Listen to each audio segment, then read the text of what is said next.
सध्या सोशल मीडियावर Ghibli art ॲनिमेशनने धुमाकूळ घातला आहे. AI प्लॅटफॉर्म ChatGPTद्वारे जवळपास प्रत्येक व्यक्ती स्वतःच्या फोटोचे ॲनिमेशन बनवत आहे. यापूर्वी ही सुविधा केवळ प्रीमियम वापरकर्त्यांसाठी होती, पण आता मोफत वापरकर्ते घिबली ॲनिमेशन देखील तयार करू शकतात. हे घिबली ॲनिमेशन कुठून आले आहे हे तुम्हाला माहिती आहे का? त्याचा संस्थापक कोण आहे आणि त्याची एकूण संपत्ती किती हे तुम्हाला माहीत आहे का? चला तर जाणून घेऊया. तर कोण आहे घिबलीचा निर्माता? तर घिबली या ॲनिमेशनचा जपानशी संबंध आहे.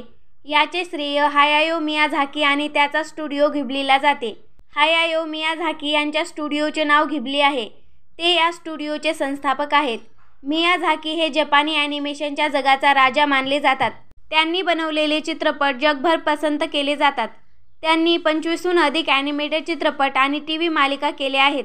स्पिरिटेड अवे हा त्यांचा सर्वाधिक कमाई करणारा चित्रपट आहे. या चित्रपटाने जगभरात 23,000 कोटीहून अधिक कमाई केली होती. तर घिबली हे जगातील सर्वात मोठ्या स्टुडिओपैकी एक आहे. घिबली स्टुडिओने चित्रपटांमधून भरपूर पैसे कमावले आहेत. यामुळे हा जगातील सर्वात मोठ्या ॲनिमेशन स्टुडिओपैकी एक आहे.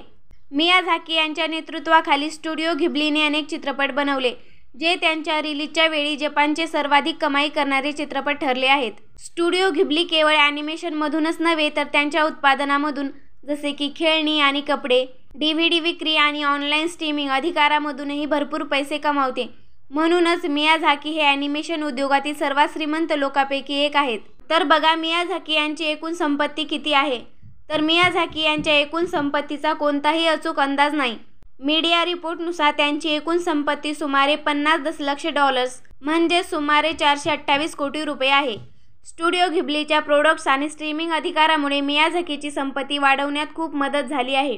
सध्या ChatGPT प्लॅटफॉर्म वापरकर्त्यांसाठी घिबली ॲनिमेशन बनवत आहे. अशी छायाचित्रे आणि व्हिडिओ सोशल मीडियावर खूप व्हायरल होत आहेत, ज्यामध्ये लोक घिबली स्टाईलमध्ये त्यांच्या आठवणी दाखवत आहेत. आगामी काळात आणखी AI टूल्स देखील अशा प्रतिमा आणि व्हिडिओ तयार करू शकतात. अशा स्थितीत स्टुडिओ घिबली आणि मियाझाकी यांच्या मालमत्तेवर याचा परिणाम होऊ शकतो असे मानले जाते.